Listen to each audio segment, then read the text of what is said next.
gudoomiyaha komishanka doorashooyinka qaranka Somaliland mudane Muuse Xasan Yuusuf oo maanta shir jireed ku qabtay xarunta guud ee komishanka doorashooyinka Hargeysa ayaa sheegay in la soo gabagabeeyay wajigii koowaad ee diiwaangelinta codbixiyayaasha Somaliland waxaana uu gudoomiyuhu ugu baaqay muwaadiniinta Somaliland inay ka faa'iideystaan oo ay iswacdi geliyaan tagaana goobaha ay weli ka socoto diiwaangelintu yaalaan qalabka lagu adeegayo diiwaangelinta codbixiyayaasha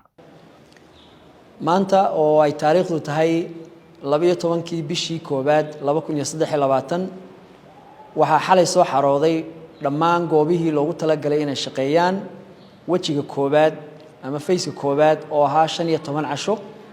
laga soo bilaabay maalintii diiwaangelintu bilaabantay ee 28 bishii 12aad 2022 ilaahay mahadii goobahaas dhammaan way soo xaroodeen waxaana imika yaala oo sii shaqeyn doona goobihii loogu talagalay 30 casho markii hore oo ay maanta 15kii u dambeysay ay goobahaasi galeen waxaan leenahay dhammaan muwaadiniinta reer Somaliland waxaan leenahay ka faa'iideysta oo cidii aan hore isu diiwaan gelin hayst diiwaan gelis waxaanu aad iyo aad u bogaadinaynaa bulshada reer Somaliland ee is diiwaan gelisay waxaanu ugu mahad celinaynaa dhammaan cidii ka qayb qaadatay fayska hore ama wajiga hore diiwaangelinta codbixiyaashu iyo sidii ay ku dhamaatay wajiga hore waxaanu xasuusinaynaa bulshada reer Somaliland cidii aan isdiiwaan gelin inay isdiiwaan geliso waxaanu kala xasuusinaynaa dhalinyarada qaan gaaray ee gaaray da'dii oo xeerku u jideynayay inay isdiiwaan geliyaan inay ilaaliyaan shuruudaha looga baahan yahay marka ay goobta yimaadaan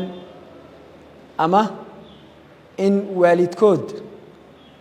ay damaanad qaadayaan in ay gaadheen da'daas waayo waa sharci darro weeyaan annaguna aqbali mayno qof aan gaadhin da'dii loogu talagalay inay isdiiwaan geliyaan marka dhammaan waxaanu idin leenahay komishanka iyo shaqaalaha komishanka iyo laamaha amniga ee sugaya amniga goobta inaynu dhammaan ka wada shaqeyno sidii ay diiwaangelintaasi inoogu dhammaan lahayd ilaahayna aynu weydiisanayno in uu si nabadgelyo ah oo qurux badan diiwaangelinta 15 casho hadhayna uu inoogu soo dhameeyo